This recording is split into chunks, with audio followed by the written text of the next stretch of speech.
concretamente en la habitación donde ellos tenían el televisor. De hecho, en más de una ocasión, el padre de la familia sube a esa habitación. Roger sube a la habitación pensando que está la televisión encendida porque escucha unas voces muy claras. Sin embargo, cuando llega allí, el televisor está completamente apagado. Mis hermanas venían a mi cama durante la noche, a veces llorando, otras temblando, y me decían: hay voces en mi habitación y algo está moviendo mi habitación. Hay voces y todas hablan a la vez y dicen lo mismo. Hay 7 soldados muertos enterrados tras tu pared. Concretamente la figura de un hombre vestido de época, con unos ropajes muy antiguos, que se limita a sonreírles desde debajo del árbol frente a la cocina y les hace un gesto con la mano. Les está saludando mientras sonríe alegremente. Había una niña pequeña que cruzaba mi habitación, tenía unos 4 o 5 años y lloraba por su madre. A veces la niña parecía de un color grisáceo y siempre llevaba un libro bajo el brazo.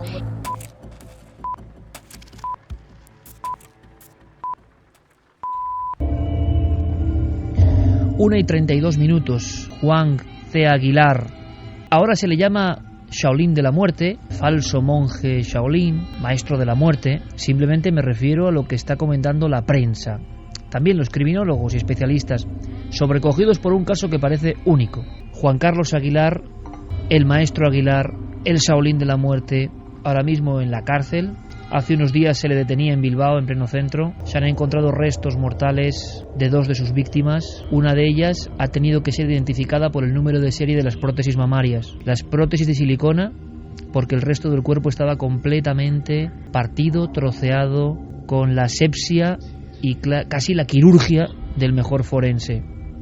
Algunos de los restos eran localizados en un lugar tranquilo, como suele ser Bilbao, en el propio tatami, en el gimnasio. Un gimnasio que se llamaba Océano de la Tranquilidad y que se ha convertido en el epicentro, en el escenario principal de una serie de hechos absolutamente asombrosos que han convulsionado a los expertos en criminología. El sonido que nos acompaña, una extrañísima banda sonora de Herbst 9, en el fondo parece eso, el lamento, las muchas voces que pugnan dentro de un cerebro distorsionado. No sabemos qué voces pulsaron dentro de Juan Carlos Aguilar, un hombre que hablaba de espiritualidad, un hombre que hablaba incluso de poderes extremos, de poderes rayando lo paranormal. Una de las demostraciones más importantes, más fuertes, era esa de localizar a alguien sin verlo, golpearle, localizarle con un radar interno. Pero hay algo mucho más importante que lo que ya conocéis, que lo que ha comentado la prensa. Un álbum con 500 fotos, muchas con muchachas, con chicas inconscientes. Una historia digna del silencio de los corderos. ¿Qué es todo esto? ¿Qué demonios es todo esto? ¿Qué sombra envuelve este océano de la tranquilidad? Océano de la tranquilidad, así se llama, se sigue llamando de alguna forma, se sigue hablando de él, de un gimnasio ya cerrado, un gimnasio donde había discípulos, un gimnasio donde se buscaba la paz, se buscaba la interiorización, se buscaba la armonía. ¿Qué ha pasado? ¿Qué ha ocurrido? Algunos expertos hablan de serial killer. Javier Sierra era el hombre. Javier Sierra era el periodista que le estaba entrevistando como ningún otro en el lugar de los hechos. Javier Sierra en el tatami de la muerte. Javier Sierra con el peto y el kimono delante del Shaolin, dispuesto a golpear con los nunchakus. Javier Sierra sometiendo, buscando poderes extrasensoriales en este individuo que parecía una gran sorpresa, un gran misterio, y de momento lo que sabemos es que es un gran criminal. Javier Sierra, compañero, buenas noches. Buenas noches, Iker. Lo hablábamos, el latigazo del nunchaku en tu cuerpo, en esa prueba que ahora nos comentarás, casi impresiona más en audio que en imagen. Sin duda. De hecho, la historia sigue impresionando por muchas razones. En mi caso, cuando la noticia salta a los medios de comunicación en torno al 2 de junio, a mí me deja muy descuadrado, porque yo había estado en ese gimnasio, en el escenario de los crímenes que ahora se le atribuyen a Juan Carlos Aguilar, y yo había tenido muy cerca y había conversado con él durante algunas horas delante de las cámaras de televisión con este personaje, ¿no? Un personaje que yo ya conocí unos años atrás, en el año 2004, en los platós de Telemadrid, porque le invité junto con otros maestros Shaolin que entonces estaban de gira en un espectáculo que hacían en el centro de la capital. Les invité al plató del programa que entonces yo dirigía y que sirvió como primer contacto.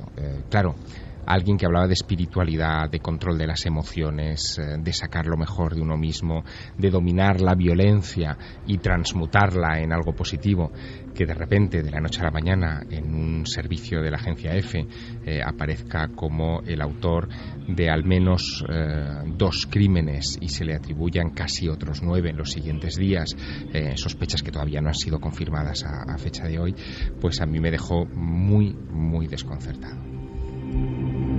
La emisión de esta noche, tanto en esta hora como en la siguiente, tiene componentes bastante tenebrosos, pero a veces hay que asomarse a la sombra para ver el abismo y huir de él, saber cómo defendernos. Vais a poder preguntar a Javier, y creo que eso es muy interesante, porque la información de esta noche sí que está muy manido el término, pero sí que es exclusiva, porque Javier es que de alguna forma ha convivido tiempo para hacer ese reportaje, ese documental, para estar con él, para saber algo más. No es una entrevista en plató fría, como ocurrió en la primera ocasión hace unos años. Él fue al lugar donde ahora la Archancha ha encontrado restos humanos desperdigados. No podemos aseverar algunas cosas porque la investigación está abierta, pero podemos profundizar en un tema que quizá no sea lo habitual y no lo van a hacer otros especialistas. En ese mundo espiritual extraño, mascarada, argumento para ocultar una pulsión maligna. ¿Cuándo empezó a matar Aguilar? ¿Ahora, como parece? Como dicen algunos, o mucho antes y no se sabe, como aseguran otros.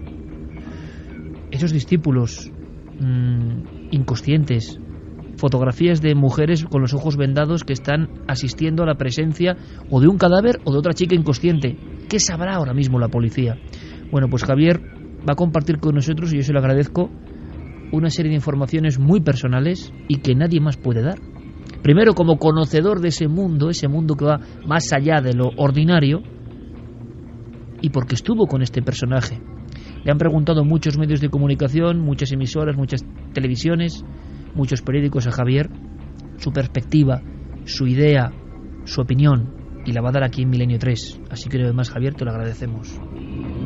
Nos adentramos en el abismo de la mente humana, eso es lo importante. Sí me gustaría, antes de abrir líneas de contacto, Javier, que nos contases qué sentías, porque la experiencia estaba muy bien enfocado todo eso. Tú querías poner a prueba a este hombre para saber si tiene esos poderes que, ojo, muchas personas en el mundo, gracias a libros como el de Lowsan Rampa y tantos otros, creen realmente que estos monjes son capaces de proezas extrahumanas o en el límite de lo extrahumano. ¿Qué hacías tú con ese peto? ¿Por qué él tenía un chaco en la mano? ¿Por qué esos movimientos? Quiero que lo veamos todos juntos.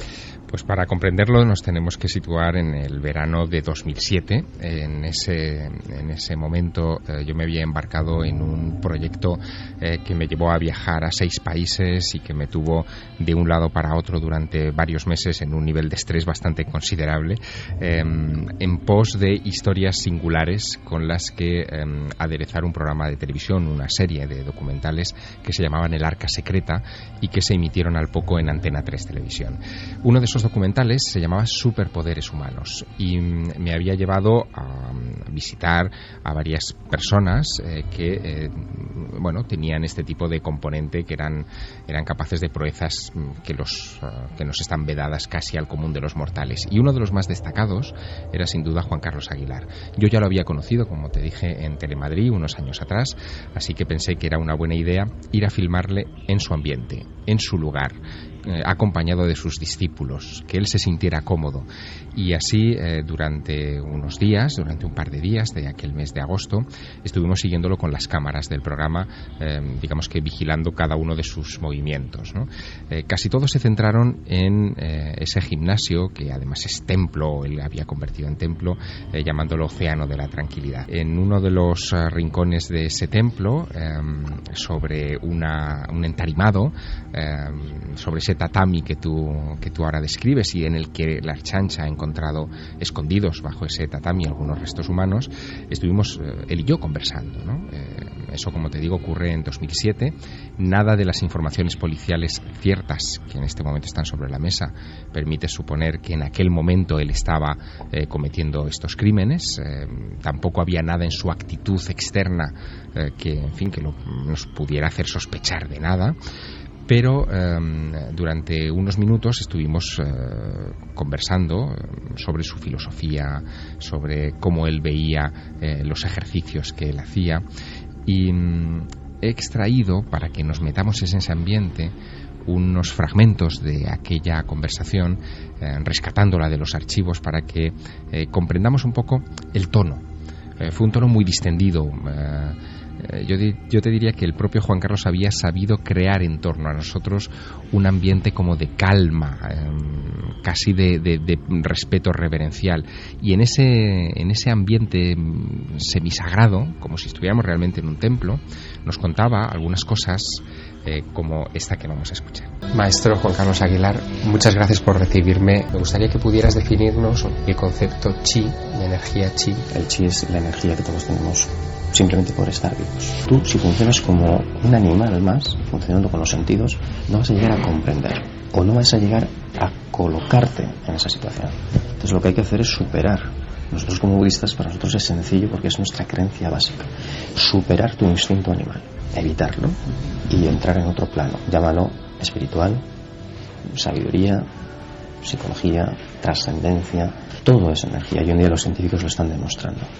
Como no pueden definir lo que es una onda o una partícula, no pueden definir qué ocurre con la materia, con la luz, porque todo es energía.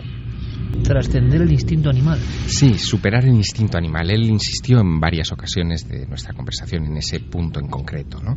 Y de hecho, claro, ahora visto con retrospectiva, es fácil decir esto, pero en aquel momento también nos llamó mucho la atención que en ese ambiente tan espiritual, tan volcado aparentemente hacia la meditación, hacia el control de las emociones, el dominio sobre los impulsos del cuerpo, hubiera ejercicios tan conectados con la violencia.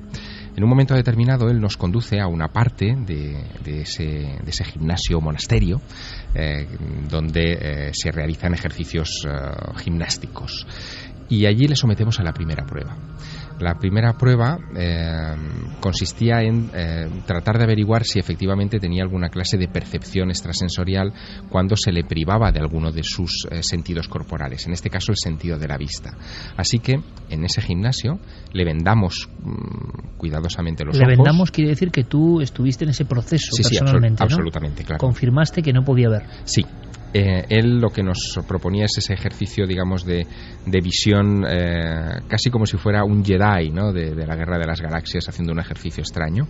Entonces él colocó a varios de sus discípulos a su alrededor, digamos, en ese gimnasio. Todos íbamos con un peto de protección, y a mí me colocó también entre ellos, por eso digo íbamos, ¿no? Lo que él tenía que hacer era moverse de un lado para otro con los ojos vendados y con sus nunchakus ir golpeando a los discípulos que él sabía más o menos dónde estaban, y tenía que identificar dónde estaba yo. Claro, cuando ya estaba él vendado y estábamos todos colocados, yo aproveché para hacer trampa, era mi obligación también, ¿no? Así que moví a todos aquellos personajes en posiciones distintas y yo me coloqué donde quise. Él empezó a moverse sinuosamente por la sala, y en un momento determinado se queda como sorprendido delante de mí, medita se queda como estático, meditando casi, ¿no? Como durante 1 segundo, 2 segundos, y entonces descarga con toda la fuerza el nunchaku contra el peto que yo llevaba. ¿A la altura del pecho? A la altura del pecho. Ese era el código, ¿no? Es decir, él tenía que encontrarme en medio de todo aquello. Y ese es el fragmento que hemos escuchado al inicio de este programa, donde él termina reconociendo que notó alguna energía que no reconocía, un aura que no era de sus amigos o de sus discípulos, y por eso me encontró y me dio ese golpe. 1:48, pues esta noche, ese caso que ha conmovido la comunidad de la criminología, de la policía, de los expertos en la mente humana, de la psiquiatría, de la psicología, ese caso que, repito, el doctor Vicente Garrido asegura que es único en Europa. Hay que saber por qué, esta noche lo conoceremos, sabremos los elementos que nos permiten ponerlo en esa cúspide negra, ¿no? de criminales con motivaciones un poco extrañas. Javier Sierra nos va a contar cosas que es imposible que escuchéis en ningún lugar, ¿no? Es una experiencia muy personal. ¿Tenía poderes este hombre? ¿Realmente? ¿Es todo una farsa? ¿Es todo una especie de disfraz del depredador. Carmen, buenas noches. Buenas madrugadas, Iker. Es curioso porque tú también has conocido al Shaolin de la muerte ahora, que ha ocupado toda la prensa nacional e internacional. Pues sí, la verdad que en el programa de televisión de Telemadrid que colaboraba con Javier Sierra, cuando lo llevó allí junto con los dos monjes shaolines que también vinieron, un niño pequeño y un maestro de gran edad, que ellos fueron los que hicieron las demostraciones que traían a Madrid con el espectáculo, pues ahí estaba el falso monje Shaolin en la mesa hablando de lo que iba el tema. Y sí que le conocí. No hablé mucho con él. ¿Qué primer impacto? Pues mira, Iker, a mí no me dio buena impresión y así se lo hice saber a Javier en ese momento. Yo soy muy de piel. ¿Javier asiente ahora mismo? Yo soy muy de piel y cuando no me gusta una persona intento acercarme y hablar con ella lo menos posible. Y este tipo no me gustó. Desde un primer momento pensé que era un flipado y que todo lo que decía era propio de un cantamañanas, que no era nada de lo que él aseguraba que hacía. Y es más, no me gustó. Él hablaba de su energía chi. Pues para mí su energía chi era muy oscura. Es curioso porque coincide, con matices, lo que decía nuestro compañero y amigo Enrique de Vicente, que decía que le faltaba carisma, que había algo que no le interesó a Enrique. También decía el maestro Enrique que a toro pasado todos son profetas, ¿no? Sin embargo, Javier, quizá porque es el que más le conoció y fue un poco más allá, creo que tiene otra percepción y muy interesante de algo que sí había, de una especie de fuerza o de intimidación que debía existir. Y luego lo que vamos a comentar. Lo que vamos a hacer ahora, en este instante, porque creo que es una noche importantísima, estamos ante un caso que está ocurriendo de alguna forma ahora mismo, también vamos a dar los últimos datos. Ha convulsionado porque muchas personas que hacen kung fu, artes marciales, espiritualidad, budismo, zen, se pueden sentir molestas, pueden pensar que todo es lo mismo. Por favor, lo primero, porque ya sabemos que todos estos temas son muy sensibles y que hoy todo el mundo tiene un altavoz y me parece bien. Milenio 3, por supuesto, y Cuarto Milenio están a favor de las artes marciales, del budismo, de los templos zen y de la espiritualidad. Faltaría más, por supuesto. Y sabemos que el 99,9999% de la gente que practica artes marciales, hace kung fu, hace budismo, practica el zen, el tai chi y lo que quieran, son gente, por cierto, bastante espiritual, bastante sometida a unos autocódigos de valores que ya quisieran otras personas. Queda clarísimo, ¿no? Pero en todos los trigales puede haber una espiga negra, ¿no? Y este caso parece que es lo que nos ocupa y lo que ha ocurrido. Así que lo dejamos clarísimo de inicio. Y ahora, si te parece, porque puede haber preguntas muy interesantes, quizá también de personas que están metidas en este mundillo, se han sentido salpicadas, dicen algunos, ¿no?, por este impacto tremendo, porque la imagen que recorre el mundo es un tipo vestido de monje, que yo no sé si es falso monje o es monje de verdad, porque parece que sí que es de verdad, que estuvo en el templo Shaolin o en un lugar anexo al templo Shaolin donde se instruyen los maestros. Sí es verdad, me decía Enrique de Vicente, que ha sido portada de cinturón negro y de las grandes publicaciones europeas de artes marciales. Es decir, cuidado con lo de falso porque tampoco sabemos muy bien en estos términos cómo manejarnos, ¿no? Pero lo cierto y verdad es que puede haber personas que se sientan muy impactadas porque esas imágenes del mono naranja como digamos kimono y haciendo prácticas, al final las personas se quedan con una idea muy superflua y demonizan de inmediato todo, y no es nuestra, por supuesto, idea ni mucho menos. Abrimos, si te parece, líneas de contacto. Luego hay novedades, sorteo de libro, lo comentaremos más adelante si te parece, pero vamos con líneas de contacto que hoy pueden estar que arden. Claro que sí, que vamos a abrir esas líneas de contacto a través de Twitter, de Facebook y del Google Plus. Nos tienen que buscar en Nave del Misterio. Allí ya hay muchísima gente comentando el programa, incluso creo que ya es trending topic. Nos lo confirmará Fermín. Y también en nuestro mail milenio3@cadenaser.com. Bueno, pues no nos extraña porque realmente el impacto del asunto de Javier Sierra no es una entrevista, es convivir con el Shaolin de la Muerte en su templo, donde se han encontrado los restos mortales. En el fondo es como un trabajo, ¿no? Nos parece un poco a sangre fría de Truman Capote, o sea, meterse casi en la mente de alguien que luego hemos sabido, Javier por supuesto, qué idea podía tener, ¿no?, de qué iba a pasar lo que iba a pasar. ¿Estaría ocurriendo ya? Dicen algunos criminólogos que puede ser, no lo sabemos. ¿Podría haber matado ya en aquel momento o solo ha matado ahora? Eso va a ser difícil de comprobar, las investigaciones prosiguen. vías abiertas y iremos calando la opinión de nuestro público. Rápidamente, Santiago Camacho, buenas noches, compañero. Buenas noches, Iker. Has puesto unas caras impresionantes, según Javier Sierra iba contando cosas, unas caras de sorpresa tremebunda, pero lo que quiero es que nos digas que en unos minutos, después de este dossier, tienes algo muy impactante para contarnos y que igual se puede resumir en un titular, no lo sé. Se puede resumir en un titular y sobre todo hay que estar atentos a la polémica que se va a generar, porque es un tema que polariza casi al 50% a la gente a favor y en contra. Somos más de 7.000 millones de personas. La ONU acaba de prever que seremos 9.600 millones de personas en el año 2050. Eso nos aboca a una catástrofe, a un peligro, o no hay nada que temer. Ahí lo dejamos. Tema profundo, interesante, como siempre, de Santiago Camacho. Respiramos con el tema de Shaolin, ahora nos metemos de nuevo en el océano de la tranquilidad y más con estos sonidos, pero Javier Pérez Campos, compañero, buenas noches. Muy buenas noches, Iker. Junto a Fermín Agustín en la redacción, junto a Noel Calero, por supuesto Guillermo León, Carlos Cala, Diego Marañón, todo el equipo preparado.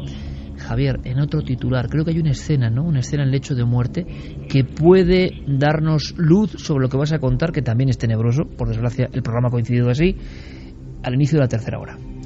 Sí, en el año 2006 fallecía Ed Warren, uno de los parapsicólogos más importantes de Estados Unidos, que investigó casos tan importantes como el de Amityville, ¿no?, junto a su esposa Lorraine Warren.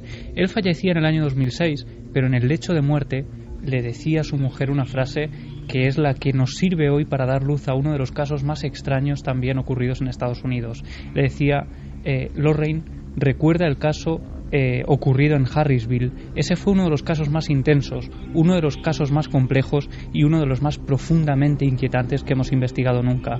No te olvides de sacarlo a la luz. Petición del esposo a su mujer, toda la vida dedicado a investigar casas infestadas. ¿Cuál era ese caso tan inquietante? Pues si estáis con nosotros, a las 3 lo vamos a descubrir, vamos a abrir la puerta de esa casa. Pero continuemos con la investigación, porque el impacto ha sido brutal a nivel nacional e internacional. Ahora estremece especialmente escuchar la voz sosegada, los conceptos bastante limpios, bastante universales incluso, de Juan Carlos Aguilar, el Shaolin. Discursos fragmentados como este. Y a través de algo tan aparentemente guerrero o bélico como pueden ser las artes marciales, uno puede tener un crecimiento del espíritu y lograr no solo una mayor integración con la naturaleza, sino un control del propio cuerpo. Me gustaría una reflexión tuya en esa dirección, creo que sería importante. Yo considero normal que algo que se ha usado como guerra, guerrero o guerrear, aparentemente genere una contradicción con alguien espiritual que busca la paz. Un hombre muy sosegado, un hombre que está como a 1,5 metros de ti en la entrevista y va sometiéndole a más pruebas. Lo asombroso es comprobar cómo este hombre, por ejemplo, camina por las brasas o, hablando de fuego, hace algo que yo quiero que tú nos expliques cómo lo viviste. Hay una hilera de velas suficientemente juntas, da la impresión de ser un velorio típico de iglesia, y este hombre, Juan Carlos Aguilar, se aproxima y simplemente con un movimiento que estoy haciendo, que es lanzar su mano como con un golpe de karate directamente, pero con 2 dedos nada más, proyectando los 2 dedos, casi se siente cómo se corta el aire, porque él dice que maneja el aire. Hay algo muy interesante, dice, no es que la mente occidental piense que no hay nada, no, está el aire. Y va apagando una a una todas las velas. Si se hace la prueba, se apagan 2 velas, no se apaga una se queda mal encendida, si lo hacemos cualquiera de nosotros. La destreza, la matemática, la inercia controlada es tal que el espectáculo es brutal, pero tú estabas ahí por dentro de verdad. Alguien puede pensar, bueno, televisión, y en televisión todo se edulcora, que a veces no es así. Tú estabas ahí. A mí eso, por ejemplo, Javier, yo lo digo, a mí me sorprendió mucho. Sí, no me extraña. De hecho, en ese programa, del Arca Secreta dedicada a los superpoderes humanos, hubo algunos participantes que fallaron en los experimentos y se mostraba. Es decir, no queríamos de ninguna manera falsear, ni edulcorar, ni convertir en espectáculo lo que esta gente hacía. Queríamos mostrar lo que hacían y después que el espectador sacara su juicio. No era un programa crédulo ni escéptico, simplemente era un programa notarial, ¿no? Queríamos mostrarlo.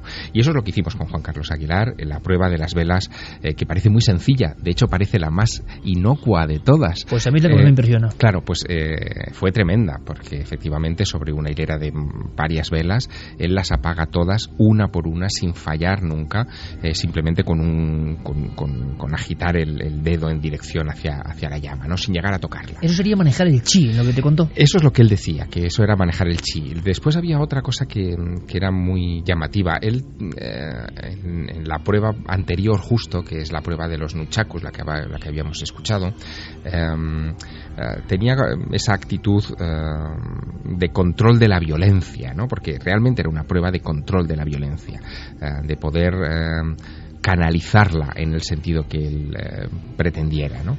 Y nos llamó mucho la atención después al equipo, porque estuvimos comentando el resultado de aquellas pruebas con los discípulos que estaban merodeando por el gimnasio, y los discípulos nos contaron que él había hecho varias veces aquella prueba de los nunchakus, pero que esta era la primera vez en la que le salía perfecta.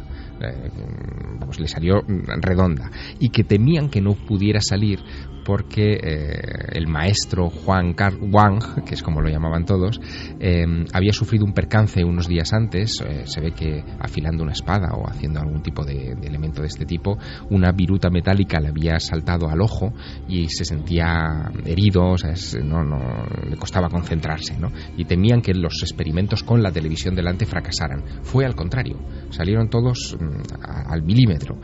Ahora bien, ¿a ti te impresiona lo de las velas? A mí me impresiona otra de las pruebas, que es la prueba de la lanza.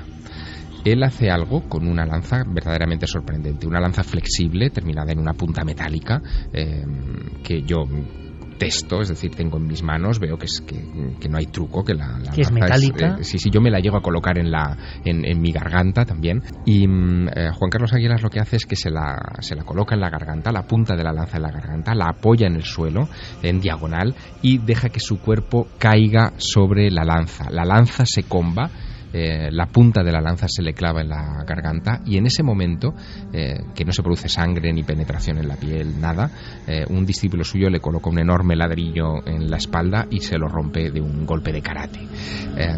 No hubo herida, el control de la respiración, del dolor que eso indudablemente causa, fue tremendo, y eso me dio pie a preguntarle por algo que, claro, visto lo que sabemos que ha hecho Juan Carlos Aguilar, todavía estremece más, ¿no?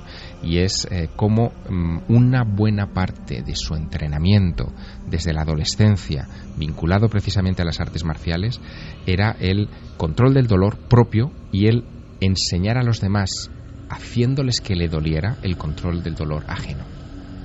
Quizás para otras personas sea doloroso o tengan que hacer técnicas para controlar el dolor. Nosotros lo que hacemos en el Ideal Chan, en la maestría del budismo zen, conseguir que las pruebas que para otras personas sean dolorosas o que puedan ocasionar heridas no tengan ninguna repercusión. Entonces, si nos concentramos, por ejemplo, en las brasas en los pies, mis pies no tienen ninguna secuela. ¿Se podría resumir en 1 minuto y 60 segundos, Javier, lo que sabemos que ha ocurrido? Es decir, ¿por qué este hombre es noticia? Hay una denuncia en pleno corazón de Bilbao de alguien que asegura que una mujer está siendo golpeada. Sí, esto ocurre en la calle Máximo Aguirre, que es, como tú dices, una calle del centro de Bilbao donde estaba este monasterio gimnasio, y lo que ocurre es que un vecino que vive enfrente del gimnasio ve a Juan Carlos Aguilar arrastrando de los cabellos a una mujer. Se oyen gritos a través de las ventanas del gimnasio y este hombre avisa a la Ertzaintza de que se está produciendo un caso de maltrato. Claro, hay una gran sensibilidad social con el asunto del maltrato femenino y como debe ser, y se presentan varias patrullas de la Ertzaintza a la puerta del monasterio, entran, irrumpen en el monasterio y encuentran a esa muchacha maniatada y a Juan Carlos Aguilar semidesnudo, como forzándola o tratando de infligirle golpes y dolor, ¿no? La muchacha está en coma, así que se la llevan al hospital, donde fallecerá 3 días más tarde. Al detenerle, él confiesa, y esto es muy sorprendente, que ya ha dado muerte, porque él creía que aquella muchacha también estaba muerta, que 3 días antes, unos días antes, el 31 de mayo, había dado muerte a otra mujer, una mujer que era de origen colombiano.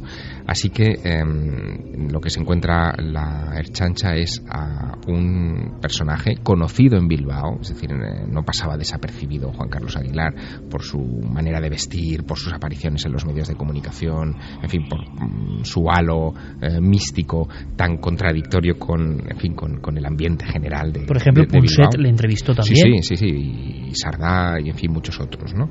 Entonces la policía le llama la atención que este personaje admita 2 muertes que se certifican, y surge inmediatamente la sospecha de que alguien con 47 años, que es la ficha que se le abre a Juan Carlos Aguilar, no haya matado antes.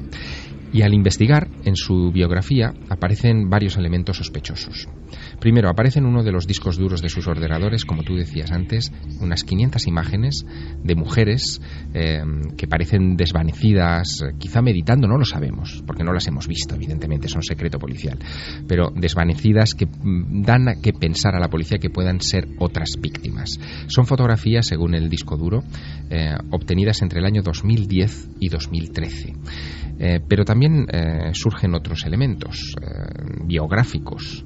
En 1997, José Luis Aguilar, el hermano mayor de Juan Carlos, muere en ese mismo lugar, en el Océano de la Tranquilidad, cuando no se llamaba Océano de la Tranquilidad. Era un gimnasio dedicado a artes marciales llamado Chin Wu Quan, que era propiedad del hermano de Juan Carlos Aguilar. Este hermano, el hermano mayor, fue el que instruyó en artes marciales a Juan Carlos Aguilar. En alguna ocasión el propio Juan Carlos había dicho que le había sometido a entrenamientos muy duros, incluso hablaba con cierto resquemor de esos entrenamientos tan estrictos de su hermano mayor. Y en aquel año de 2007 el hermano mayor, al ir, dicen, a recoger unas llaves que se habían caído debajo de un montacargas, muere aplastado por el montacargas. Juan Carlos Aguilar hereda el gimnasio, es el mayor beneficiado de esa muerte, lo convierte en ese Océano de la Tranquilidad y empieza ahí su carrera. Esto sucede en 1997. Nos comentaba Paco Pérez Avellán, maestro en los asuntos del crimen, que sabía que la policía había detectado la identidad real de una de las víctimas por el código de barras de una de las prótesis mamarias.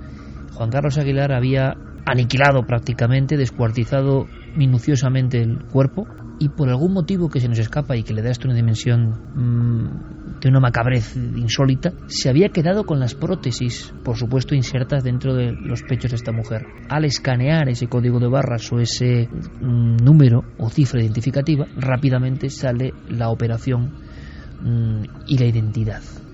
Vicente Garrido, el gran criminólogo español, Universidad de Valencia, y Antonio Cela, alma mater de la Sociedad Española de Criminología y Ciencias Forenses, ni más ni menos. A la limón nos dan sus titulares. Son sorprendentes, lo vais a ver.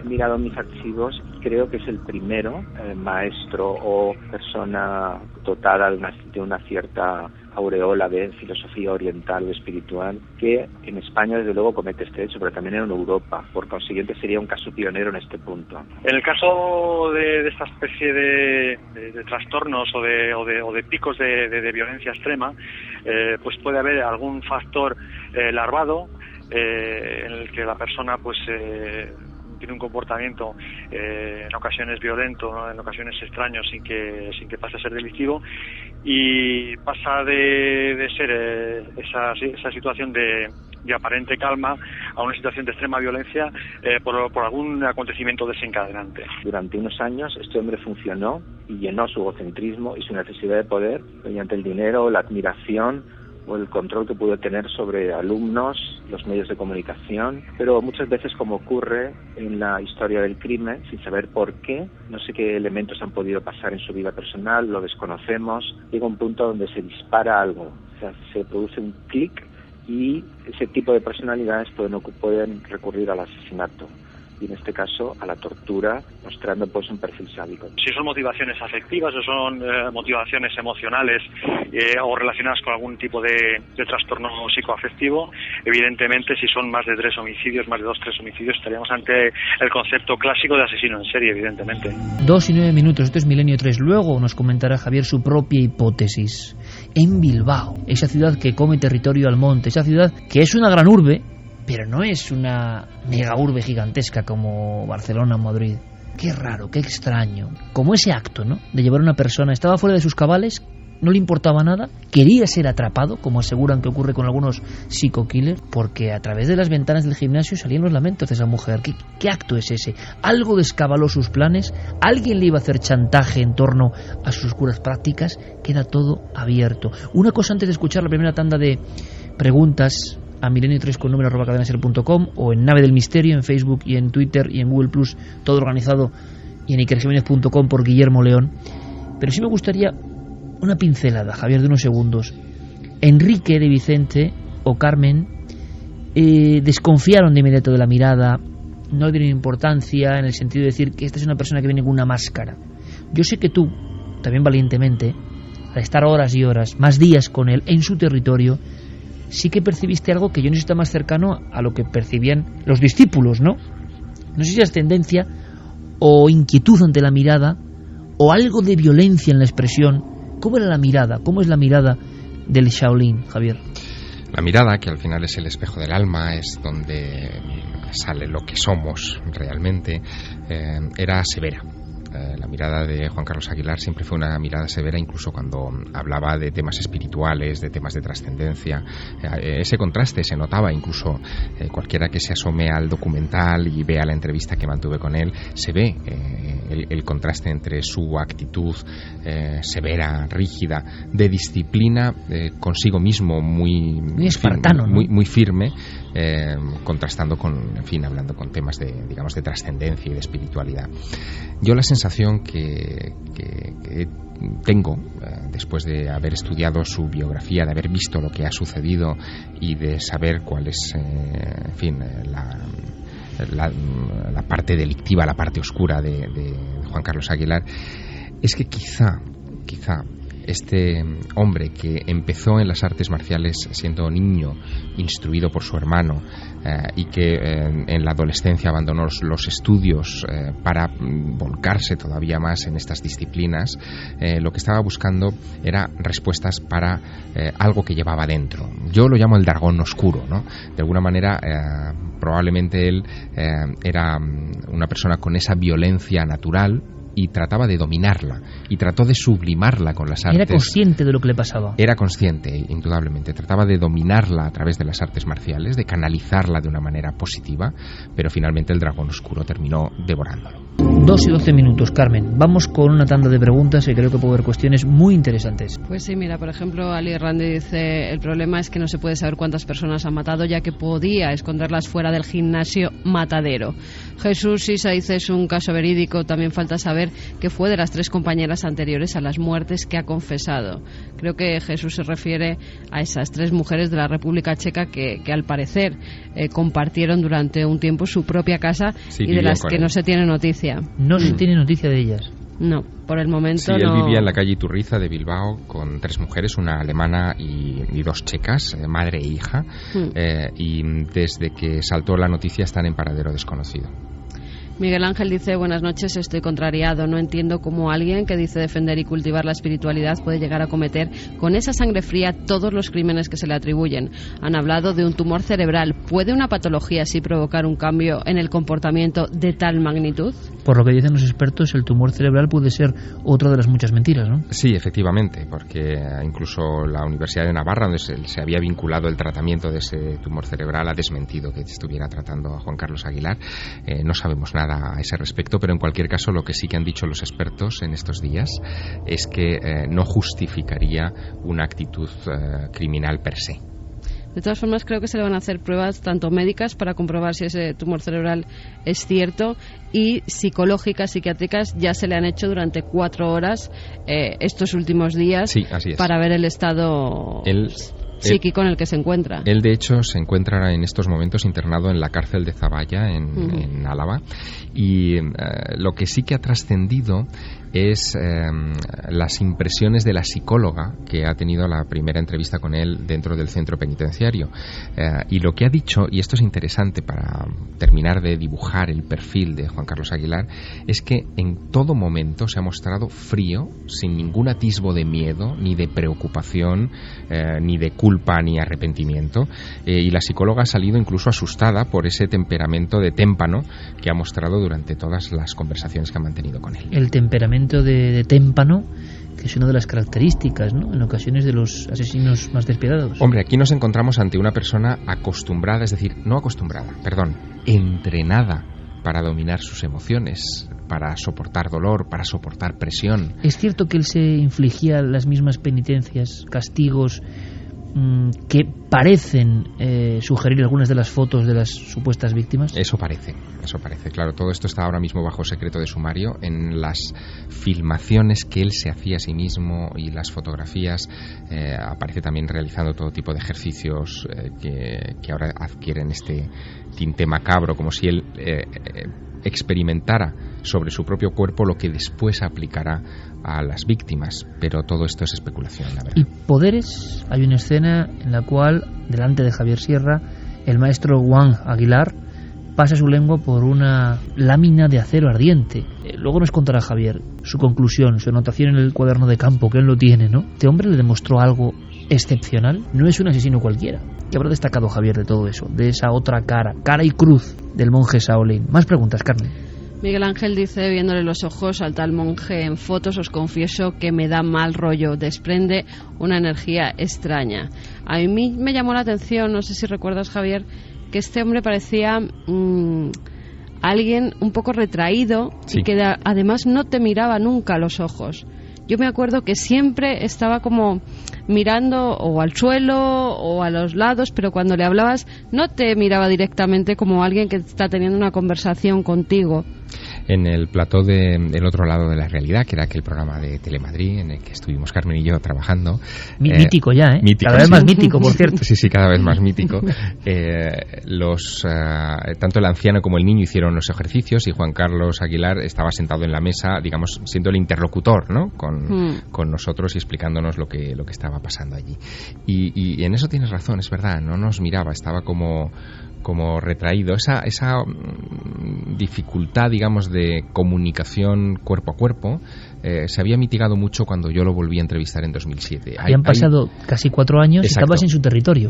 Sí, efectivamente, era distinto. Y había pasado por otros platós y probablemente quizá había desarrollado más esa vis, ¿no? Una cosa importante, que seguro que preguntan también nuestros oyentes, pero me adelanto porque creo que os interesa.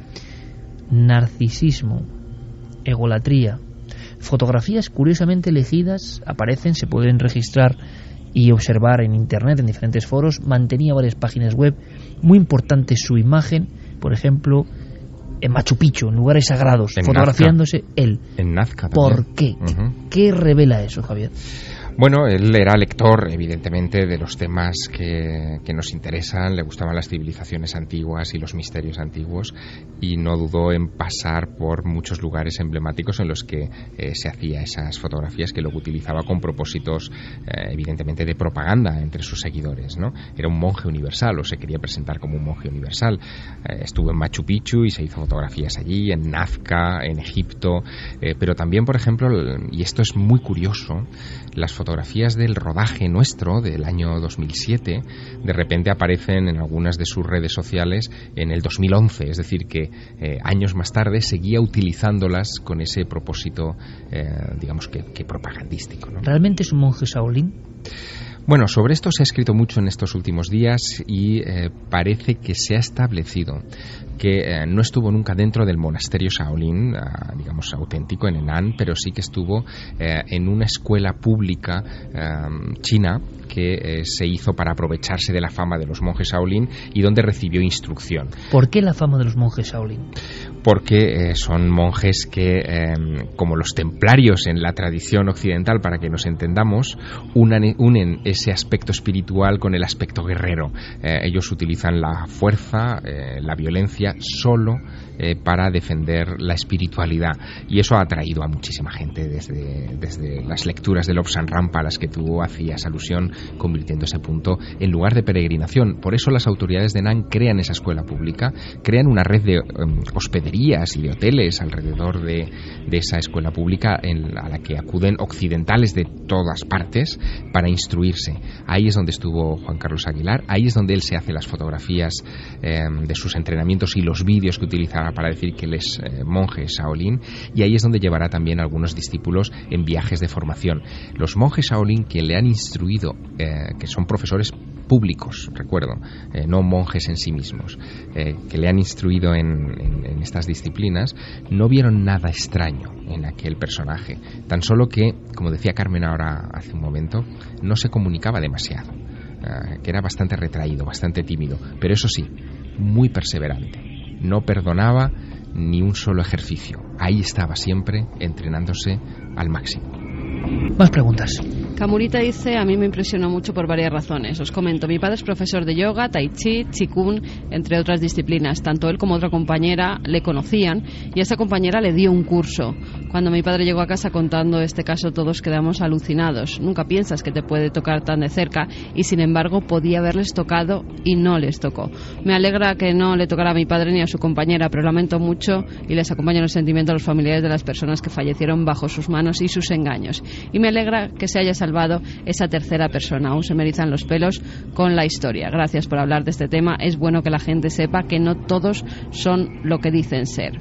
Natividad Crespo dice: yo lo siento, a mí lo que me llama poderosamente la atención es que nadie dudara en su momento de todo lo que contaba, que era monje, que era campeón de España y del mundo, creo que de Kung Fu. Estoy con Carmen, yo recuerdo sus apariciones y a mí más que tranquilidad me transmitía todo lo contrario.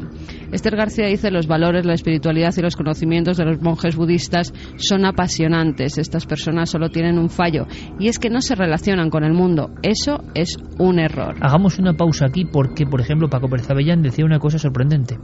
Decía varias en una conversación que teníamos sobre este asunto. Primero, que España es un lugar, y lo digo como lo dice él, es sorprendente y alarmante, que es casi la panacea y que puede haber varios serial killers actuando ahora mismo, 2 o 3.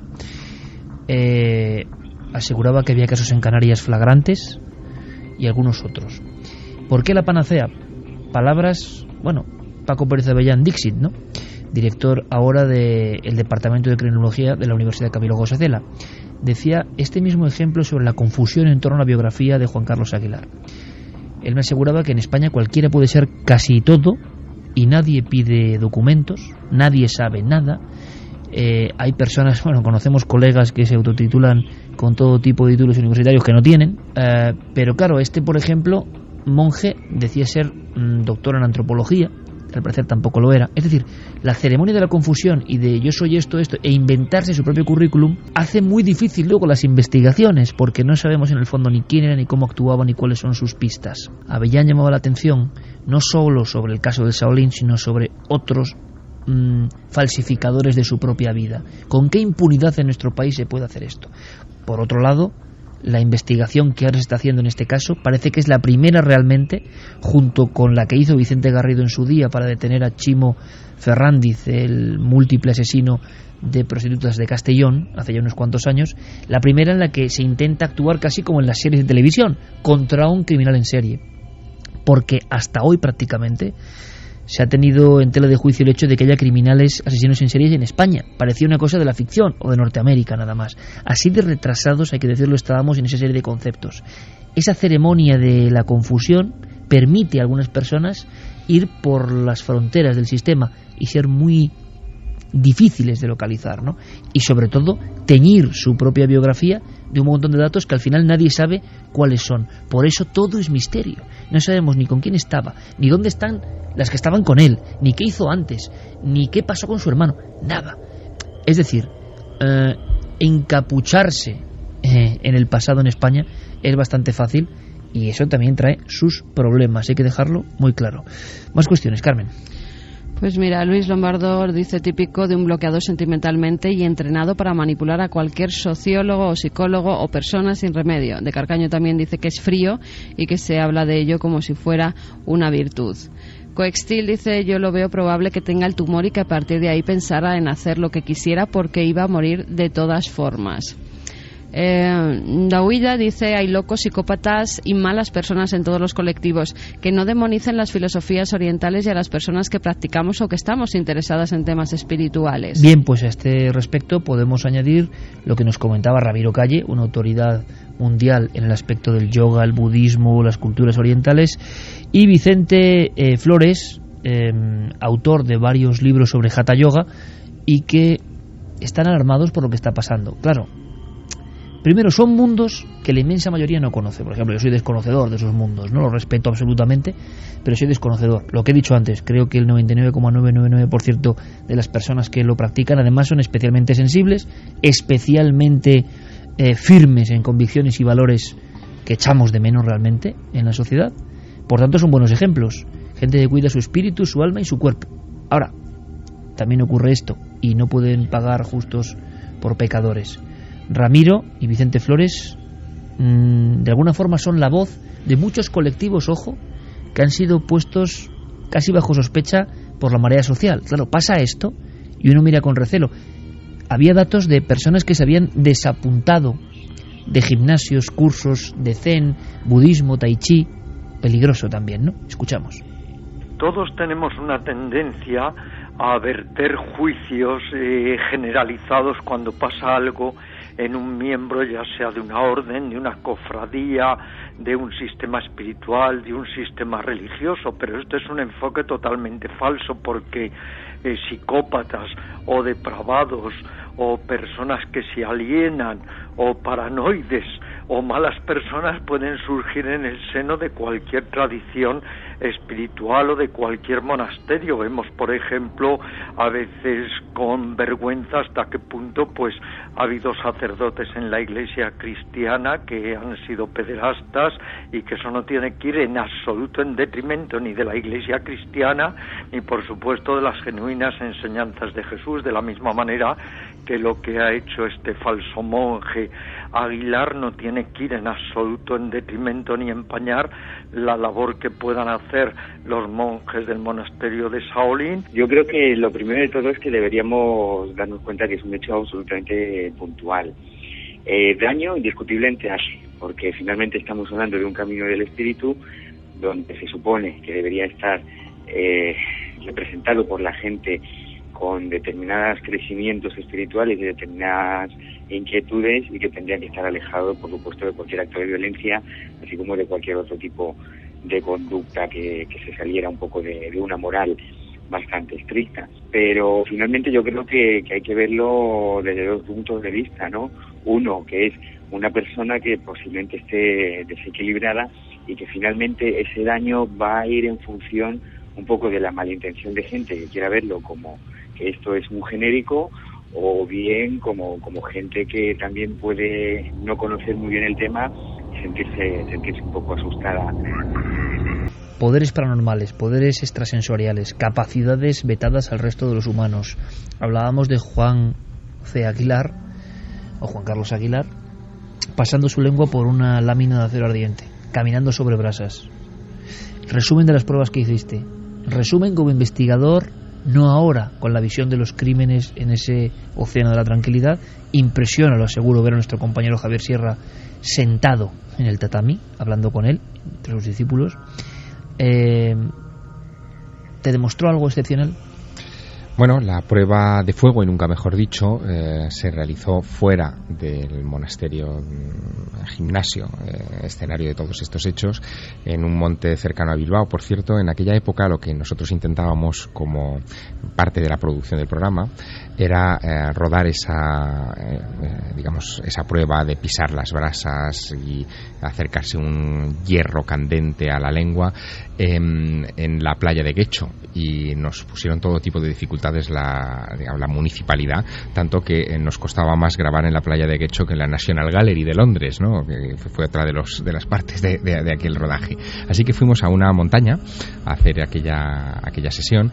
En principio iba a ser una sesión de pisar brasas, y fue el propio Juan Carlos Aguilar el que nos propuso algo mucho más osado, algo que no había realizado nunca antes y que desde luego para el objetivo de la cámara era muchísimo más espectacular, que era calentar al rojo vivo una pala de escombros pequeña, ponerla incandescente y acercársela a la lengua sin provocar quemadura.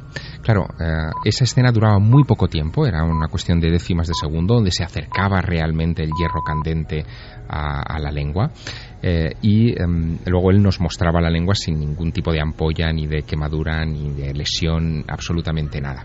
Pero claro, eso tiene una explicación física. Hay que ser valiente para hacerla, yo no me atrevería por mucha explicación física que voy a dar ahora, y ahí es donde está el mérito realmente de Juan Carlos Aguilar, el control del miedo, que ese es otro de los puntos interesantes. Él controló el miedo, se acercó esa lámina ardiente a una superficie húmeda que creó durante esos microsegundos un fenómeno de rechazo de la temperatura, y no se quema. Es lo mismo que sucede con los pisadores de brasas de San Pedro Manrique, por cierto, dentro de unos días, la noche de San Juan, el 23 de junio. Si pisas firme y la pisada es de poco tiempo, se crea una película de oxígeno por debajo que es la que evita la quemadura. Pero es lo mismo, ¿no? Hay que ser muy valiente. Pero hay que ser el pie en brasas ardientes. Tampoco lo haría. Yo he estado en San Pedro Manrique a pocos centímetros de las brasas y yo tampoco pasaría por esa alfombra.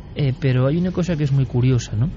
Ocurren esas pruebas, vemos en esas imágenes cómo este hombre pasa la lengua por esa pala ardiente varias veces, y en el examen de investigador, ¿qué nos encontramos? Con una persona muy entrenada, con un superdotado, con algo de verdad en esas historias de los monjes prodigiosos, casi del tercer ojo, de Lobsang Rampa, visiones. ¿Qué te encuentras en este hombre? El superpoder humano, utilizando un poco el término con el que bautizamos a aquel documental de Juan Carlos Aguilar, era indudablemente la concentración. Y el enfrentarse a esas pruebas a las que nadie en su sano juicio se enfrentaría, sabiendo dónde está el límite entre la agresión o la lesión física y salir indemne. Él conocía muy bien ese límite, no cabe duda, se había ejercitado para ello, se había entrenado para ello, había tenido maestros en espectáculos de los Shaolin en España y probablemente en otros países que él había visto muy de cerca, había escrito en los manuales de los Shaolin que se vendían en algunos de estos espectáculos, contando un poco estas experiencias, y por lo tanto lo que hizo ante nosotros fue una demostración muy visual, pero no creo que estuviera detrás ningún tipo de poder cósmico. ¿Y cómo explicas entonces, si estaba perfectamente vendado, que te localizase? Ay, amigo. Porque yo no acabo de entender. Si está perfectamente vendado y no puede verte y vais intercambiando posiciones, cómo te localizaba y golpeaba tu pecho. Hay algunos, Iker, en las distintas vías de contacto, que dicen que por la colonia que podía llevar Javier, el resto es muy de sus interesante. Hay hipótesis, no llevaban. Claro, hay otros efectivamente, hay otros sentidos que no se bloquean, ¿no? Y que pueden recibir información. Bueno, ¿por qué no? No lo sabemos. ¿Había discípulas, Javier? ¿Detectaste algo en su mirada? ¿Había una sumisión al líder? Había discípulas, más discípulos que discípulas. En cualquier caso, tanto ellas como ellos sí tenían esa sumisión al líder, sí estaban pendientes continuamente del más mínimo gesto de Juan Carlos Aguilar para que nos ayudaran con los equipos o nos despejaran una zona del gimnasio para que pudiéramos poner los trípodes o sentarnos o lo que fuera. Eso sí que lo notamos, había ese nivel de atención, pero claro, lo interpretas más como cortesía en ese momento que como servidumbre, ¿no? Ningún maltrato, ninguna mala palabra. No, en absoluto, ninguna palabra por encima de la otra.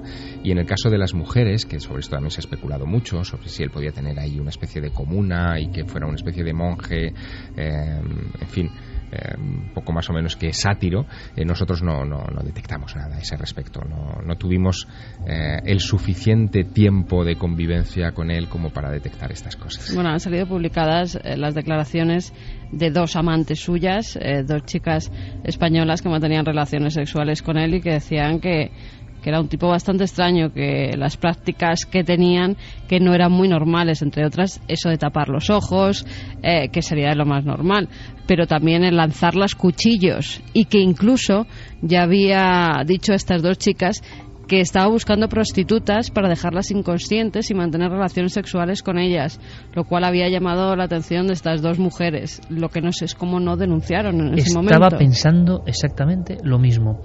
O sea, cómo alguien recibe esta información, dice voy a hacer esto y nadie denuncia. Es que es una cosa también que va con lo que decía Paco Pérez Avellán. O sea, el guirigay, de aquí no pasa nada, miremos para otro lado y ya está, y así ocurren las cosas que ocurren, ¿no? Y fíjate que también otra cosa extraña, y que además pues vosotros dos, sobre todo, que estáis tan interesados en los pintores y su misterio, el misterio alrededor de los pintores, los padres del Shaolin tenían en Espinosa de los Monteros, en Burgos, una casita. Él iba allí y llevaba también, al parecer, a otros, los del pueblo decían que chinos, aparecían chinos en su casa, porque los llevaba allí, iban acompañando a Juan Carlos, y intentaron en un momento dado comprar una torre del siglo XV, se llama como la Torre de los Velasco, y ¿sabéis a quién pertenecía? Al pintor y escritor José Gutiérrez Solana, un pintor también con mucho misterio. Me acabas de dejar de piedra, vamos, porque hablamos de Solana, al que dedicamos un capítulo de los pintores con misterio aquí en Milenio 3 hace años, ¿no? Gutiérrez Solana, seguidor de alguna forma tardío de las influencias goyescas y escribidor también, como decía él, de la España negra, ¿no? Escritor pues de la España más tenebrosa y pintor de la España más tenebrosa, y un genio, claro. Querían montar allí una especie de monasterio Shaolin para que en España pudieran ir a entrenarse precisamente en ese lugar. Llegaron a ofrecer hasta 600.000 euros a los familiares de Solana, pero al final esos monjes, esos supuestos monjes, pues no llegaron a un acuerdo. Bueno, pues hablamos, de repente aparece en la historia uno de los personajes más enigmáticos, ¿no?, de la pintura del siglo XX. Sorprendente, de verdad que sí.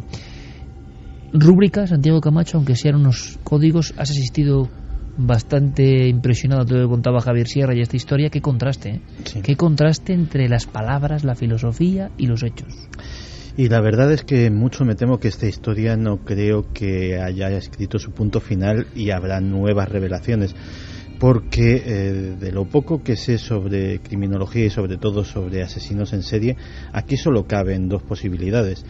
Un asesino en serie pasa por diferentes fases. Primero fantasea, luego ejecuta un primer asesinato tremendamente cuidadoso, y las circunstancias en que lo han pillado prácticamente infraganti, si fuera realmente un asesino en serie, indicarían una fase muy posterior en la que se va confiando, va perdiendo el control y finalmente pues empieza a cometer errores de bulto.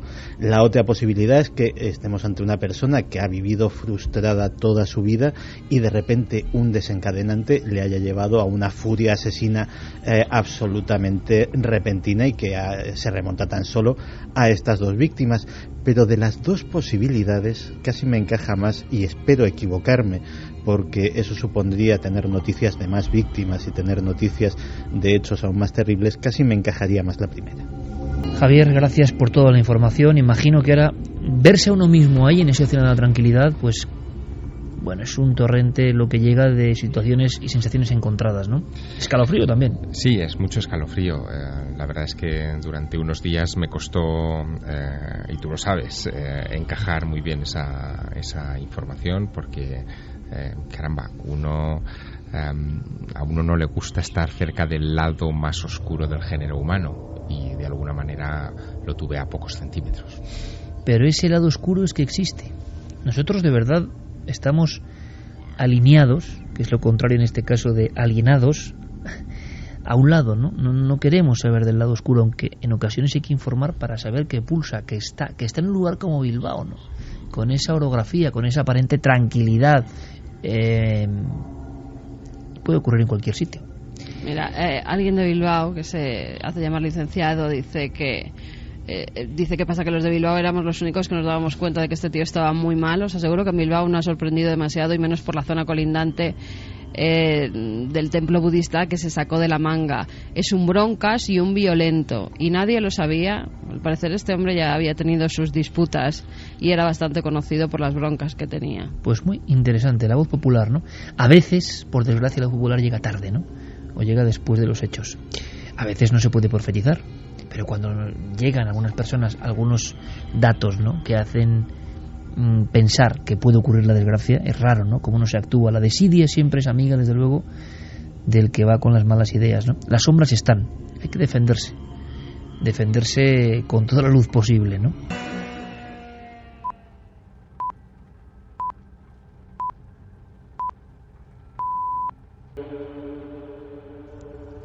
Tres y 7 minutos. Estos acordes, esta sintonía nos conducen a una nueva historia. La historia de un matrimonio que se dedica, más que a la parapsicología, a investigar en casas encantadas. Y evidentemente, Estados Unidos, y más en los 70, hoy también, pero más en los 70, era un territorio preñado de casas supuestamente infestadas. Trabajaron toda su vida juntos y en el lecho de muerte, decíamos, ocurrió algo. El recuerdo de un suceso absolutamente desconocido aquí en España. Un suceso que de alguna forma resucita, vuelve a la vida a través de este programa, vuestro programa Milenio 3 en la SER. La escena con detalle. Por favor, no olvides este caso. Una y otra vez, casi como último mensaje. Sí, lo que Ed Warren le decía a su esposa, que había investigado junto a él más de 400 casos en profundidad, de más de unos 1000 que le habían llegado y que ellos guardaban en su archivo. Pero había un caso entre todos ellos que, de salir a la luz, podría suponer un auténtico borrón dentro de su expediente, porque, según ellos, según las creencias de los Warren, aquella noche, en la investigación de este caso, despertaron algo que permanecía dormido en aquel terreno. Todo empieza en el año 1971, en los primeros días del año 1971, cuando la familia Perron, que vivía en Rhode Island, estaban buscando un lugar donde poder vivir toda la familia a las afueras de la gran ciudad. Y poco a poco, después de unos meses de larga búsqueda, llegan a un lugar, a una antigua granja en el centro del bosque, de un lugar, de un pequeño pueblo de ese lugar, de Rhode Island, donde creen que han encontrado su hogar. Una antigua plantación del siglo XVIII que desde ese momento se convertirá en su hogar y también en el fruto de sus peores pesadillas. Una casa como otra cualquiera, una casa en mitad de una plantación. Sí, ocurre en el pequeño pueblo de Harrisville, a las afueras de la ciudad, en mitad del bosque, cerca de un arroyo que de alguna forma se convertiría también en el lugar de ocio de los niños y que aparentemente era un lugar tranquilo, un lugar normal en el que habían vivido 8 generaciones de familias que habían vivido allí y que habían dejado al final pues a las manos de esta familia. Poco a poco ellos van haciendo la mudanza, van empezando a vivir en ese lugar, van habituándose a los ruidos normales de una vieja casa de madera. Sin embargo, poco a poco van descubriendo también que hay otros ruidos que no son muy normales y que hay cosas un tanto extrañas, ¿no? Ya casi desde el primer día los niños están muy inquietos en el dormitorio, especialmente las 3 hijas, que dicen que en mitad de la noche presienten como alguna figura que parece observarlas desde la sombra del dormitorio. La familia Perron empieza también a reunirse con otros vecinos, con otros familiares que acuden a la casa a hacer cenas y comidas, y ellos se van pasando a formar parte también, a ser testigos de algunas cosas un tanto extrañas, ¿no? Ellos dicen que a raíz de la segunda semana escuchan susurros en la parte de arriba de la casa, concretamente en la habitación donde ellos tenían el televisor. De hecho, en más de una ocasión, el padre de la familia sube a esa habitación. Roger sube a la habitación pensando que está la televisión encendida porque escucha unas voces muy claras. Sin embargo, cuando llega allí, el televisor está completamente apagado. Después empiezan a escuchar pasos también durante la noche, como si alguien estuviera rondando por la planta de abajo de la casa, de la plantación, e incluso durante más de una vez y de 2, durante varias noches, escuchan también como algo se tambalea por el exterior de la casa, entre las sombras de la noche en mitad del bosque. Ellos decían como una especie de animal moribundo que iba chocándose contra puertas y ventanas. Y no solo eso, Iker, sino que en más de una ocasión llegaron a escuchar desde sus dormitorios cómo esa especie de cosa que se movía en el exterior entraba en la casa y se movía por la planta de abajo. Cuando bajaban, creyendo que se había colado alguien, aquello estaba en completa soledad. Hasta que el fenómeno deja de ser esa serie de sonidos y de movimientos de objetos y llega incluso a agredir a algunos de los miembros, especialmente a Andrea Perron, la hija de la familia, que ahora, precisamente porque Lorraine Warren, intentando seguir, cumplir las últimas voluntades de su marido, le decía a esta mujer, Andrea, que por favor sacara a la luz todo esto. Ella lo ha hecho desde 2006 hasta ahora, ha publicado 3 libros, 3 volúmenes, más de 1500 páginas, recogiendo todos estos sucesos. Y uno de ellos, casi el primero, el detonante de los fenómenos agresivos hacia ella, ocurre durante la preparación de una cena de Acción de Gracias. Era Acción de Gracias y yo era la cocinera, así que estaba en la cocina y limpiaba mientras cocinaba. Tenía una fuente que había limpiado y todo el mundo estaba en la cocina. Habría unas 15 o 16 personas. De pronto alguien observa que la fuente está flotando junto a la ventana de la cocina.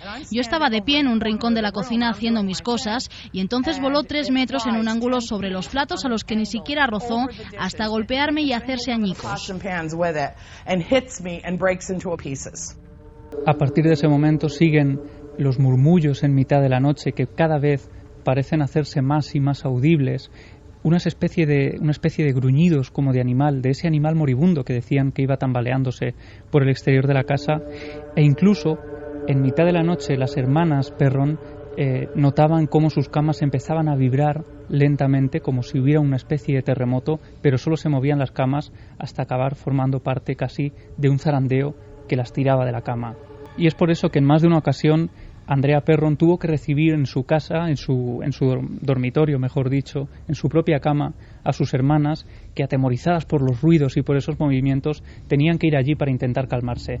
Vamos a escuchar a Andrea Perron contándonos cómo eran algunos de estos momentos. Teníamos un teléfono justo ahí, era un modelo antiguo y al entrar aquí encontrábamos el teléfono flotando en el aire, como si estuviera suspendido, flotando en el aire. Y cuando alguien entraba en la habitación el teléfono era lanzado contra el suelo. No sé cuántas veces tuvo que cambiarlo mi padre.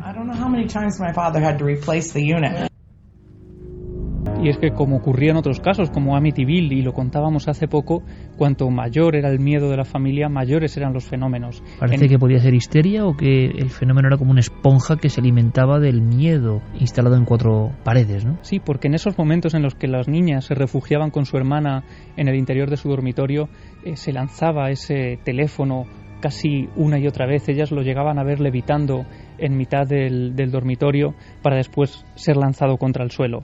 Y por eso las visitas a la habitación de su hermana eran cada vez más y más constantes. Mis hermanas venían a mi cama durante la noche, a veces llorando, otras temblando, y me decían: hay voces en mi habitación y algo está moviendo mi habitación. Hay voces y todas hablan a la vez y dicen lo mismo. Hay 7 soldados muertos enterrados tras tu pared. Diferentes voces daban ese mismo mensaje, esa misma letanía, esa especie de frase que, por algún motivo que se nos escapa, tenía que ser recordada una y otra vez por los nuevos habitantes de esa vivienda. Y no solo eso, sino que ellos, a raíz de todos estos fenómenos, van acudiendo cada vez más al archivo local para intentar saber más de todo ello. En ningún momento llegan a picar en esa pared, pero sí se enteran, preguntando en las localidades cercanas, que en 1800 era más o menos habitual a los bandidos emparedarlos vivos, ¿no?, como una especie de castigo para purgar sus pecados. Pues la cosa no termina aquí, sino que al cabo de unos años, pasan varios meses, largos meses, hasta que esto ocurre, los niños empiezan a ver una figura en el patio que da a la cocina. Concretamente la figura de un hombre vestido de época, con unos ropajes muy antiguos, que se limita a sonreírles desde debajo del árbol frente a la cocina y les hace un gesto con la mano. Les está saludando mientras sonríe alegremente. Los niños describen exactamente la misma figura, con un bigote muy particular, con un sombrero, con unos ropajes antiguos.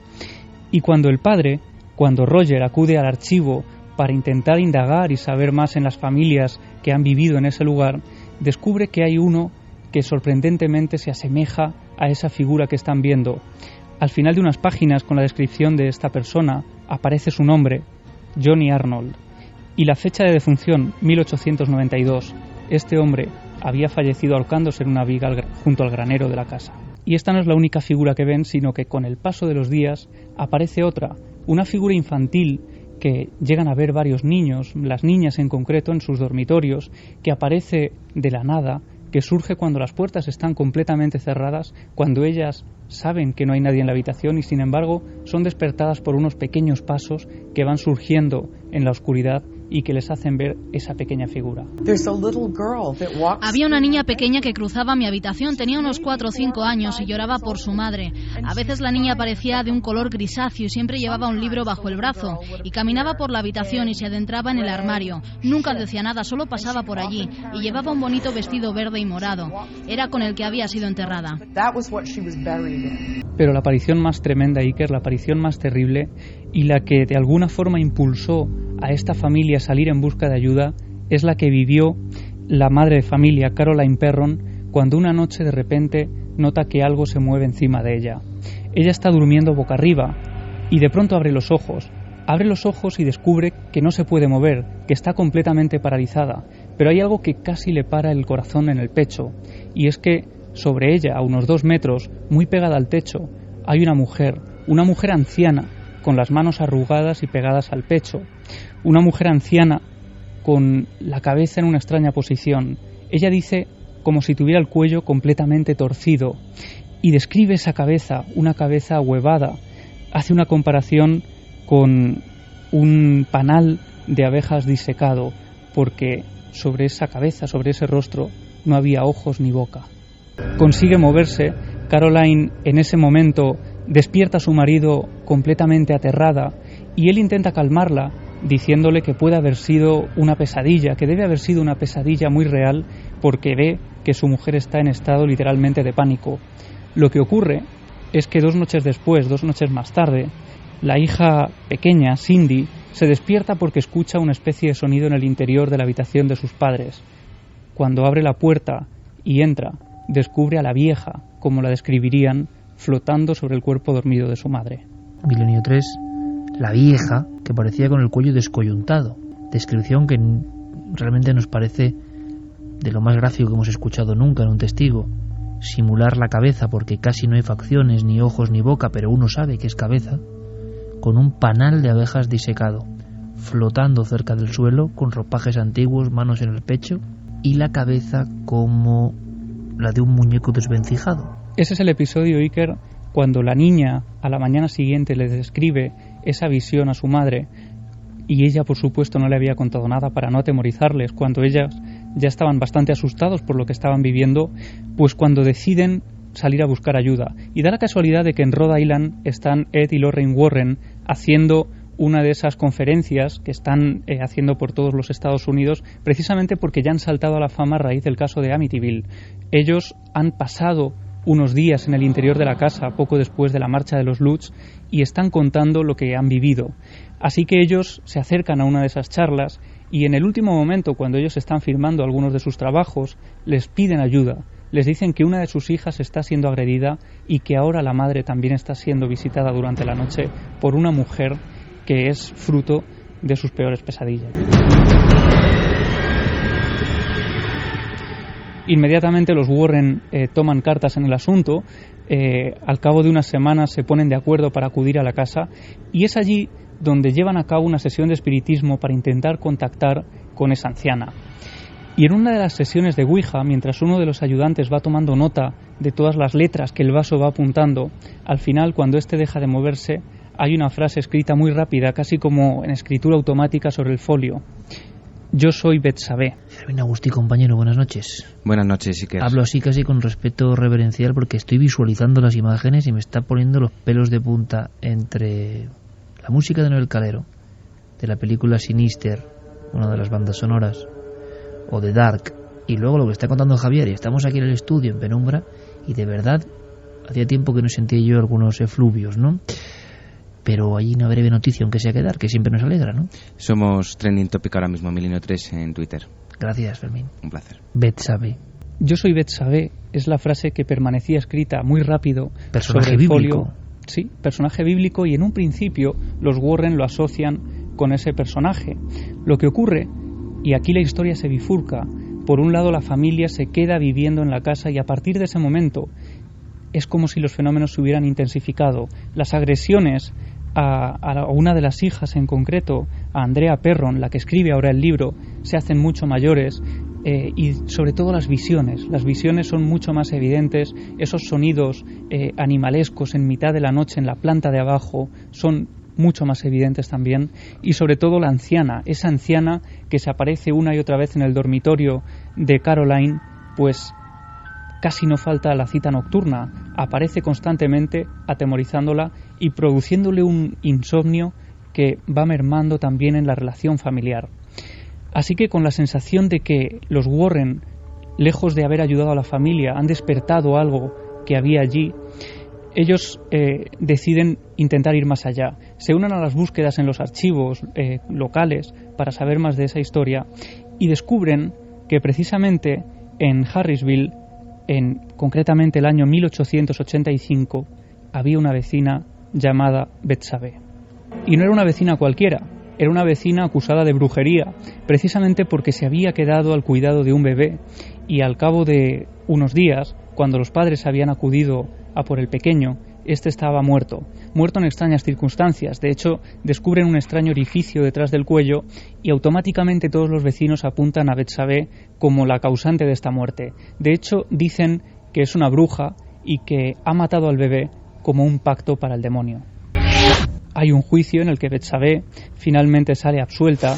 Ella consigue salir con vida de esos juicios en los que a las brujas acababa quemándoselas en vida. Sin embargo, esta mujer se gana la desconfianza y el desprecio de todo el pueblo. Así que acaba viviendo recluida a las afueras del lugar, acaba viviendo varios años, muere muy anciana, sola en el interior de su casa, y aunque los tribunales habían dicho que ella no tenía culpa de nada, la mayoría de los vecinos seguía considerando que ella era una verdadera bruja. ¿La visión del cuello torcido, del cuello descoyuntado, tiene algo que ver con la realidad? Las crónicas no detallaban nada más de la muerte, salvo esa fecha, 1885. No se sabe realmente cómo terminó sus días, ni si estaba relacionado tampoco con esa mujer. Pero los Warren, desde luego, para ellos no había duda de que la anciana que se presentaba a unos metros sobre el cuerpo de Caroline era Betsabé. ¿Qué pasó? Pues cada vez más atormentada por estas visiones, porque hay que decir que principalmente era Caroline la que las veía, la que veía a esta mujer una y otra vez. Al final tuvo que decidir porque notaba que sus días y que su vida se iba apagando en esa casa. Ella estaba enfermando constantemente porque notaba que el miedo que vivía allí y las noches sin dormir pues estaban acabando con su vida. Vamos a escuchar, si quieres, a Andrea Perron contándonos ese momento en el que la madre pide por favor que se marchen de esa casa. Ella me dijo: cariño, he mirado a tu padre y le he dicho: Roger, no sobreviviré a otro invierno en esta casa. Era o dejar la casa o perder a nuestra madre, así que no había otra decisión posible.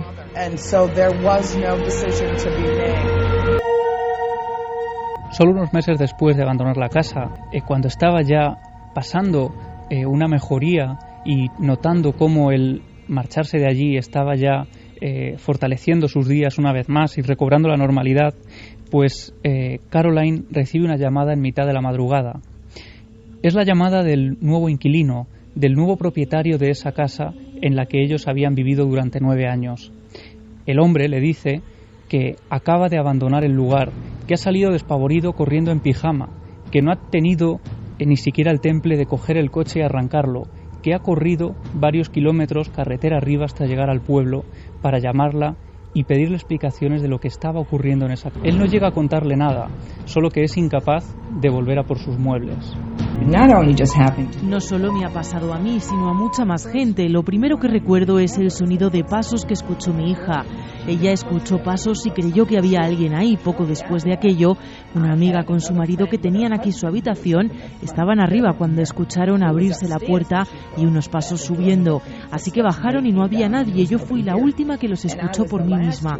Estaba en la cocina y tampoco había nadie en casa. Al final, varias personas, el racimo de la familia, pero lo que nos sorprende es la llamada en la noche de este huido de la casa de la supuesta maldición, ¿no? Sí, estas últimas palabras que escuchábamos eran las de Norma Sutcliffe, la última inquilina, la que actualmente está viviendo en ese domicilio. La casa existe. La casa existe hoy, está habitada, y no solo eso, sino que el libro y el caso ha salido a la luz hace prácticamente 2 años. Cuando ella fue allí a vivir no sabía absolutamente nada de lo que había ocurrido.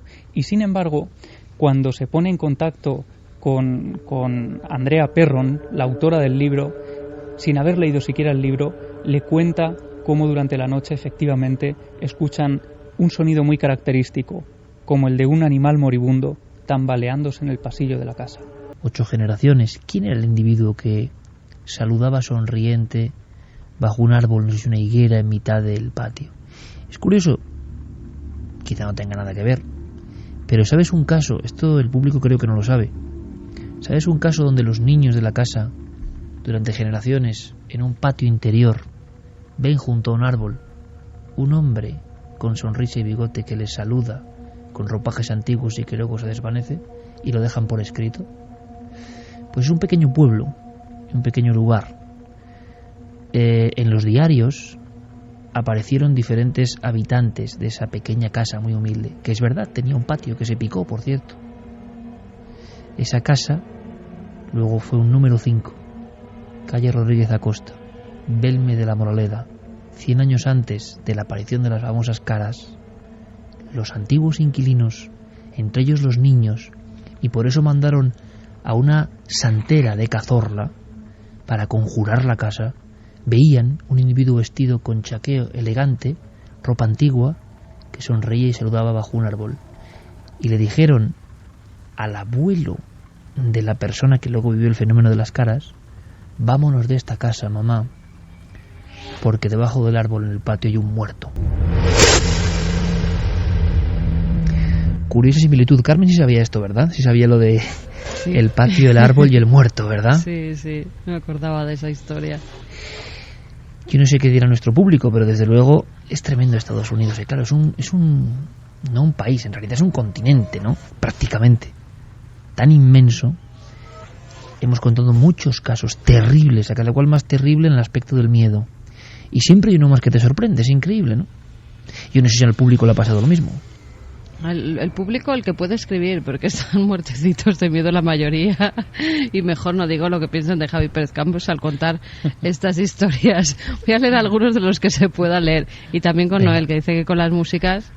Sí, bueno, que nos vamos van a pasar cambiando el tercio poco a poco, Noel. La factura de Iberdrola dice que nos la van a pasar a Milenio 3, porque está todo el mundo con las luces encendidas. Vamos cambiando poquito a poco, suave, Noel, pero vamos cambiando el tercio. Johnny nos dice, es normal que un niño tenga este tipo de visiones. Yo cuando era pequeño vi una figura que estaba en la habitación de mis padres, sacando ropa del armario y empacando en una maleta. Tenía un pañuelo blanco en la cabeza. Me miró, sonrió y yo me fui a mi cuarto. Este amigo escribe de América, claro, empacando, ¿no? Sí. Licántropo dice, antes de comprar la casa, llamada a Milenio 3. Luego vienen las figuras, los ruidos, las líneas de teléfono por las nubes, vecinas que son brujas. A Mansalva dice, voy a tener a la vieja en la cabeza toda la noche. Desde luego es un personaje para final de temporada de Milenio 3 fantástico, ¿no? Él ha creado la imagen, la fuerza de las imágenes, ¿no? Hablábamos de eso precisamente en la reunión, cena cotidiana del equipo. La fuerza de la imagen. Resulta que la vieja ya la hemos visto, en realidad no la hemos visto, pero la hemos diseñado en nuestra mente todos los oyentes, cada uno a su forma, con esa descripción, ¿no? Como un panal. Bueno, y son cosas que, como tantas veces ocurre, la fuerza del testimonio, de la palabra en ocasiones, es muy superior al de una fotografía, un grabado, una pintura, ¿no?